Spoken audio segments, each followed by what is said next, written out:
Assalamualaikum warahmatullahi wabarakatuh. Selamat sore, jumpa lagi dengan saya Pak Suprianto di YouTube-nya Mas Pandu Nirwana.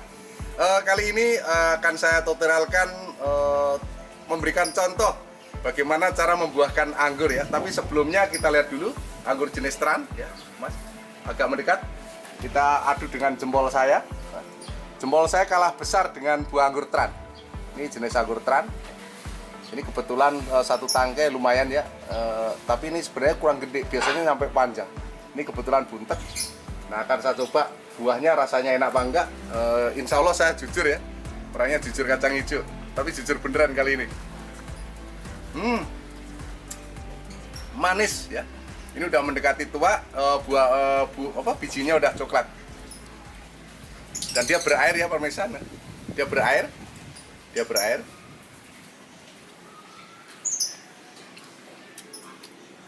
Sangat cocok untuk ditampilkan di meja makan, untuk menghidangkan tamu istimewa kita. Mungkin mertua datang ke rumah, kita petikin anggur kita sendiri ya. Saya keselak pemirsa. Ketika menelan saya ngomong ya, bisa ke bawah Mas. Nah ini bibit-bibitnya ya, bibit-bibitnya sangat banyak, cakep-cakep, ganteng-ganteng, kayak yang nyoteng ya. Kalau yang disoteng kurang ganteng, jadi yang nyoteng ganteng. Nah bibit-bibitnya seperti yang nyoteng ya, cakep-cakep. Ada yang 1 meter, ada yang 70 cm, 60 cm, tergantung pemirsa. Kalau ingin ikutan menanam anggur silahkan WA di 087 888 700 600 ya. Itu krunya banyak. Mas Hari angkat tangan. Mas Hari itu tukang packing, Mas Anto tukang packing, Mas Sitno bagian huru hara tuh. Itu Mas Piko bagian huru hara juga. Artinya dia sana sini packing, antar dan sebagainya. Oke, lanjut ke tempat cara pembuahan ya, biar para pemirsa nggak bingung.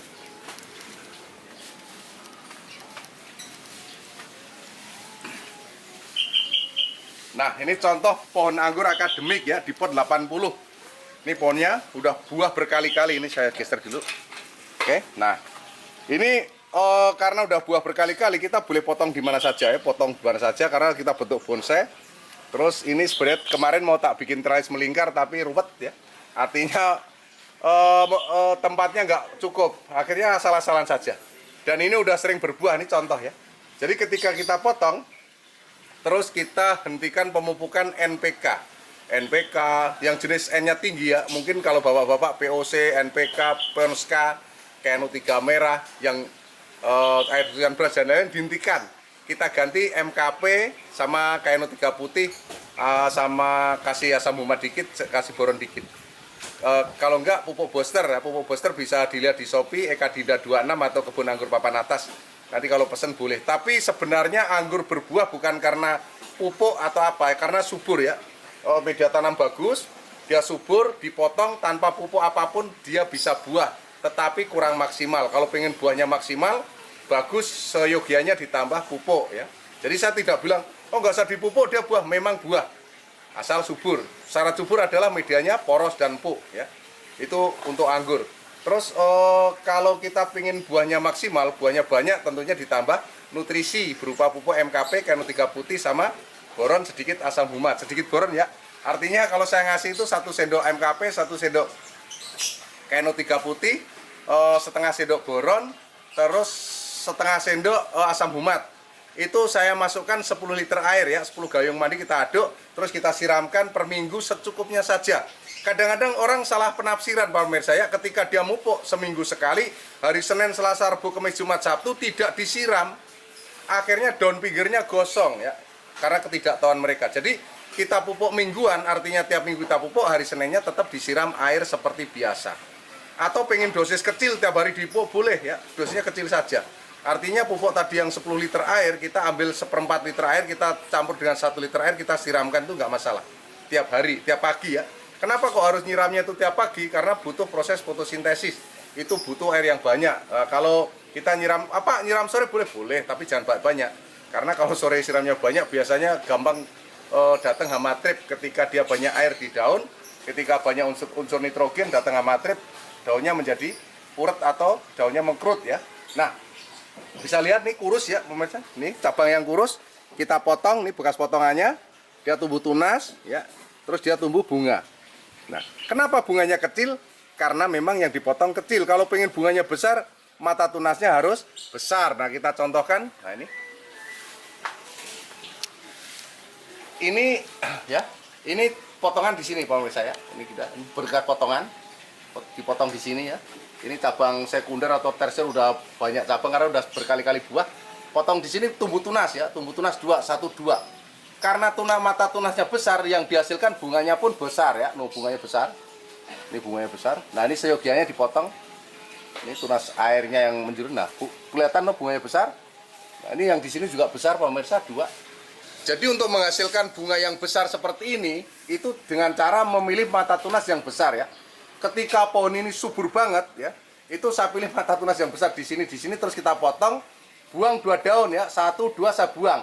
Ini nggak dibuang nih, daunnya masih ya. Jangan dibuang semua daun karena ini proses fotosintesis untuk kehidupan dia ya, sebagai dapur ya. Dapurnya pohon adalah daun. Tuh, akar sebagai pencari nutrisi, daun sebagai fotosintesis di sini sebagai dapurnya untuk memasak makanan. Nah, ketika 2 daun, kenapa kok 2 daun dibuang? Supaya nutrisi langsung dorong di mata tunas ya, mata tunas bud atau generatif. Jadi sebelum kita potong pembuahan, tunas-tunas air kecil yang ada di ketiak daun kita singkirkan semua. Ini bersih ya, tidak ada tunas air satupun. Oke. Terus dia tumbuh tunas buah. Nah, ini contoh ya, yang ini contoh. Kalau nggak percaya kita buktikan. Makanya ini sengaja kita pembuktian pemirsa. Nah, yang ini saya buktikan, ini daunnya tidak saya buang. Jadi yang saya buang hanya 1 daun. Terbukti hanya 1 yang keluar mata tunasnya, ya, yang gede. Ini kecil, jadi bunganya ini kecil, nggak besar.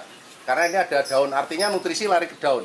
Yang ini, begitu 1 daun saya buang, dia bunganya sama-sama besarnya. Nah, ini bunganya di depan sangat besar pemirsa ya. Nah, ini bisa dilihat bunganya besar. Ini masih brokoli ya, nanti kalau udah jadi bunga itu besar. Jadi intinya para pemirsa, kalau Pak saya pengen anggurnya 1 tangkai 1 kilo. Jadi gemukin dulu, subur, pilih cabang yang besar, pilih mata tunas yang besar, potong, terus 1-2 daun di ujungnya dibuang supaya nutrisi dorong ke mata tunas, terus dia keluar. Jadi kesimpulannya dari pelajaran sore ini tentang cara pembuahan yaitu pertama, suburkan dulu pohonnya. Keduanya kita pilih mata tunas bud yang gede, mata tunas generatif ya. Jadi tunas generatif, tunas bud itu sama saja. Tunas airnya kita buangin, terus kita bersihkan, kita potong di depan mata tunas yang besar, 1-2 daun dari depan kita potong. Oke para pemirsa, nah ini contoh bunga heliodor yang kemarin kita tampilkan waktu itu dia bunga ya, sekarang menjadi buah nih, menjadi berry. Alhamdulillah sangat cantik. Ini dari tadi yang saya bilang ujungnya dipotong karena memang heliodor ini sangat mudah buah. Ujungnya kita potong, ini tunas air ya, bunga yang dihasilkan dari tunas-tunas air, bukan tunas bud atau tunas generatif.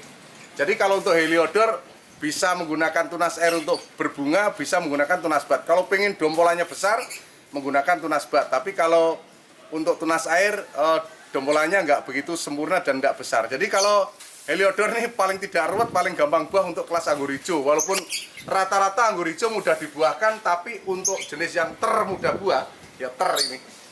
Itu heliodor. Oke, satu lagi nih Pak Mesa, ini adalah obat kutu batang atau kutu perisai ya. Ini kalau habis kita pakai, terus kita taruh, biasanya menjadi keras. Nah, ketika keras pemirsa jangan takut, ditambah air sedikit, terus dicairkan kembali ya, diempukkan kembali. Jadi, Pak, obat saya kok menjadi keras, nggak masalah, ditambah air bisa ya. Jadi ditambah air dikit, terus diaduk-aduk menjadi pulen.